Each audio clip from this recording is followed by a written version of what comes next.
started to put together the Epiphone Les Paul 100 Studio, and the first thing I need to do is to work on mounting these potentiometers. Now, when I solder these, it's going to be kind of difficult because I'm working in this small cavity here, and so I want to make it a little bit easier on myself. What I've done in the past is just kind of mark those holes in a template on a piece of paper and then made a cardboard cutout. But since this has a carved top, it's not going to be that easy to do. So what I did was I started with this control cavity cover and made some cardboard templates. This one was, I just kind of took an offset off of it, but that didn't really work. There's all these little embossments that come out to accept the installation screws. And then on my second one, I realized there's these embossments down here. I'm not sure exactly why those are there. So I did a few more cutouts and then pressed this down into the bottom once everything fit. Went through the top with a pencil and marked some holes and then drilled out those holes on my drill press.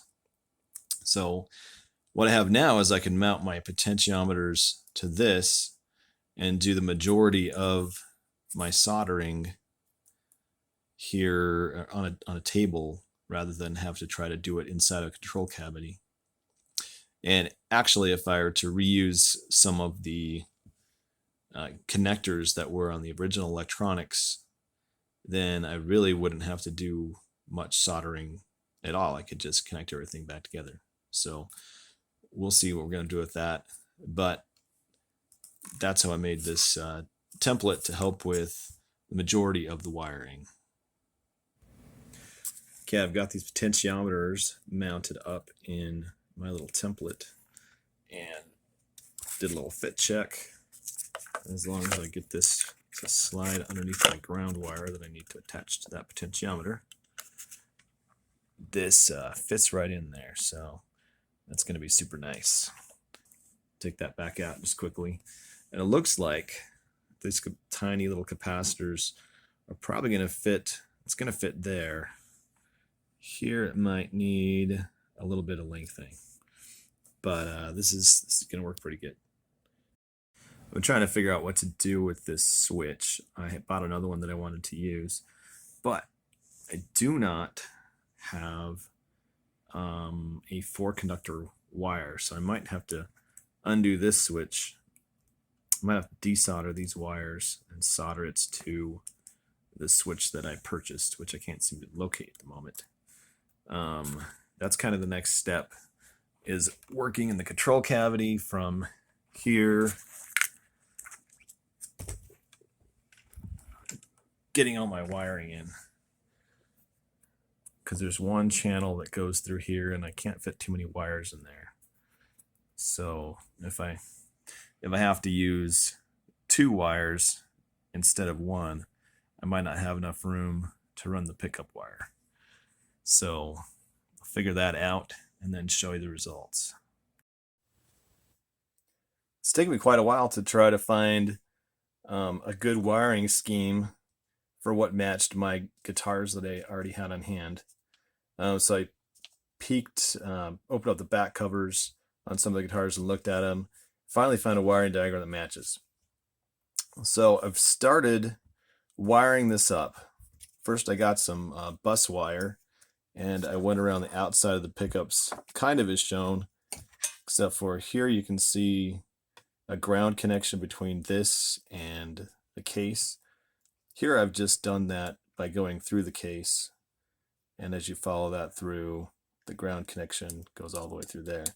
This last ground I'm going to do when I add the ground from the bridge. It's right in this position, and so I'll just fold that over and do both of those grounds at once. The nice thing about this is any other grounds I could just tie to that bus wire anywhere in this assembly and everything will be okay. Now I've got the first mustard cap wired in, but this second one, that span is going to be too far.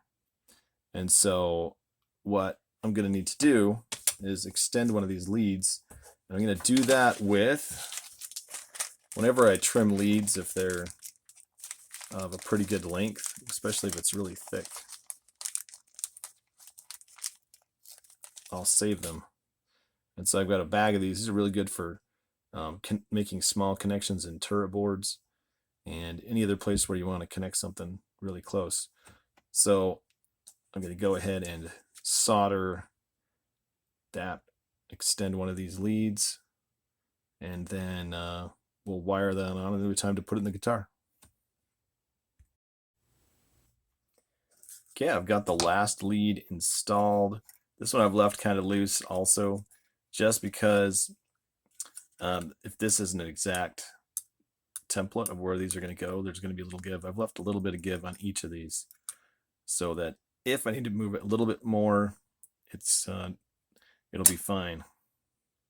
Okay, I've got the pot assembly into the guitar, and now I'm going to go and tighten up that ground and make my connection to the, which you can't see under there, but to the grounding on the bridge. I've got these taped out of the way so I can reach in there a little better. Then next it'll be wiring these and the output jack to the rest of the controls. Okay, as you can see, I've got the guitar all wired up now. And while this looks like a big muddled mess, and it is, there's some difficulties that I had with this. First of all, these pickups came with quick disconnects, and I didn't have the connectors. I had a hard time trying to figure out what the pin out of this was. Finally figured that out, and I think that there was one place on eBay that sold connectors for this. But then as I was digging around in kind of my junk bin, I found a couple of headers with the correct spacing. So I built myself some little cable harnesses, and that way I can use this quick disconnect feature and not ruin these pickups. So I had enough that I could make quick disconnects for both of the pickups and also for the selector switch, and then out to the output jack. So I'm going to tidy up this wiring a little bit and then put the cover on. I've done a little bit of testing, and I am getting some at least humming and buzzing out of these. Not too much. So I think everything's going to be all right. So I'll tidy up the wiring, start putting the hardware on, and put some strings on and see how it works. Here's an example of the header that I used. This I purchased so that I could interface with a servo without having to cut the wires on it, for a project, an electronics project that I'm working on with my son. But I did have some that had a little bit longer wires on it. So what I did is I pre-tinned each of these leads on this end, and then carefully pre-tinned the wire, laid the wire and the lead together, hit it with the soldering iron, and held it there until I had a nice connection all the way across.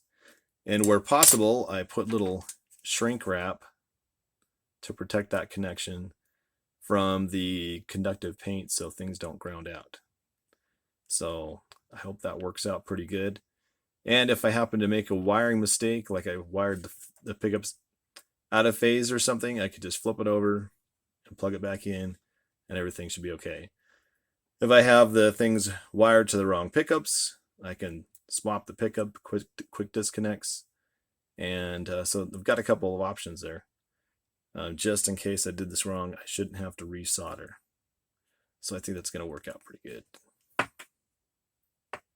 Back tonight on the guest bed workbench. Seems to be about the only place I have to put a full-size guitar to work on, which is kind of a shame. But as you can see, I've got this guitar all back together. Got it all wired up, as I showed in the last video with the quick connects. I was able to, since it was all wired correctly and tested, I put the knobs on it and strung it up, put the pick guard on. I had to go to the local hardware store to get some proper hardware for that. Put the strap on it and got it set up pretty good. One thing that I noticed was that these first 3 frets here, which were a little dull and tingy, almost had some dead notes on them, they work great now. So at least immediately I don't need to refret this, so that quick solder fill worked pretty well. Of course, I filled it, way overfilled it, so I could take it down to where it would need to be to play good.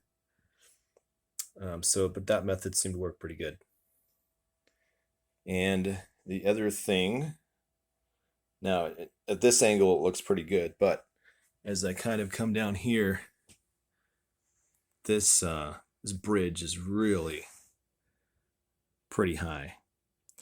I did take some measurements from here down to there and kind of originally set it up that way, but somehow the angle has popped up a little bit. So what that may be is when I was using all the water to get this stuff out of here, might have caused a little bit of swelling. Or maybe when I took it apart, there was a shim on this part of the neck. I'm not really quite sure what it is. But for now, the guitar is playing great. It's pretty comfortable to play. It just has that kind of wonky angle that you can see there. But I'm going to do some calculations and kind of see if I can recover that with one of a neck shim, which I've seen available at Stuart McDonald, StuartMcDonald.com sells some neck shims. They are pretty expensive. I have seen a couple on Amazon. Haven't seen any reviews of those, but you'd get the 1/4 degree, 1/2 degree, and 1 degree for about $10. So, but for now, I've got it tuned down to a half flat. I've played a few songs, but I haven't given it a real christening yet. I want to take some measurements and see if that's within 1 degree. A neck shim might just get it back to where it's going to be playing perfect. I mean, just look how wonky these pickups are. And you can see there how high that comes up. That's a little weird, but that's what I had to do to get it to play correctly. So anyway, a couple more adjustments and this should be ready to go.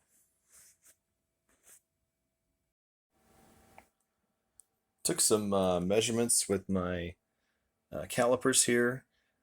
Prior to taking this apart, I took some measurements of the heights here and here on both sides. So I took some new measurements, subtracted those to see what the difference was, and that would be how much this bridge has raised. And then assuming that right here at the 15th fret, maybe, right where it meets, this would be the new kind of fulcrum for the new angle. So I measured from here to here. Instead of doing some geometry in my head or on paper, I put it in some CAD software. And it looks like we're right about on the bass side, a little bit higher. So that's about the 1 degree mark. And over here, we're right in between 1/4 to 1/2 degree. So it looks like this is a candidate for a neck shim. What I kind of want to do is take this neck off and see if there was some swelling or anything. I didn't see any indentations when I took it apart previously where a shim might have been.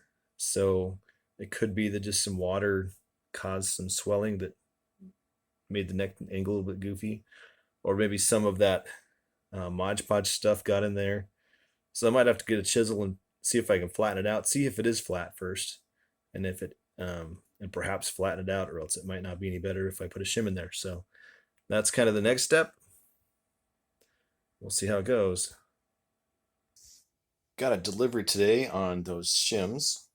I ordered some plastic shims just because I thought it might be a more consistent material. I'd read some reviews about sometimes the wooden shims drying out and cracking and kind of warping or twisting.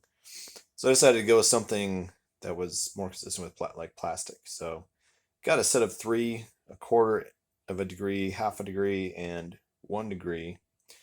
And I installed a 1/2 degree and a 1 degree, and then kind of looked at my numbers here. my original numbers you can see here, 11 30 seconds and 3/8. At first I came from 33 64s and 7/16. And then I went through the pocket, the neck pocket, and kind of just scraped with a chisel to try to see if I could flatten it out a little bit. And I did a little bit, I guess, about 1/32 there and a little bit here. And then with the half-degree shim, I got some other numbers. And actually here I came in a little bit better than what I had before. But the base side was a little bit higher. So I went with the 1-degree shim, and now I'm actually lower. I'm 1/64th higher than it was before I started working on this guitar, which is pretty dang close, but I'm a little bit lower on the treble side. So the guitar plays pretty good. It didn't really have a lot of problems before, other than I knew it was a little high. The problems right now is just a little bit of kind of ringing, buzzing in this area, which probably just means the neck needs to be adjusted a little bit. So I'm probably going to do that another time. And for now, I'm just going to call this project good and done, and going to start working on other projects, such as my 50-watt Marshall. So going to start making progress on that project. But this, it worked out pretty good. Again, we had that fret fill that I needed to take care of. Removed all of the modge-podged material, and then changed out the electronics because I had a damaged potentiometer from the glued-in knobs. When I pulled one out, it pulled the shaft out of the potentiometer, which I couldn't put back in. So it looks really nice. I quite like it. It's a little bit more than maybe what I was hoping for. I was hoping I could just take the stuff off and have a $100 beater. That's one thing I didn't talk about yet, is the cost on this. If you include the shims, we're looking at about $220 with the guitar, the pickups, all the electronics, the material to fill the frets, and with the shims. So all of that stuff completely rewired, $220 about.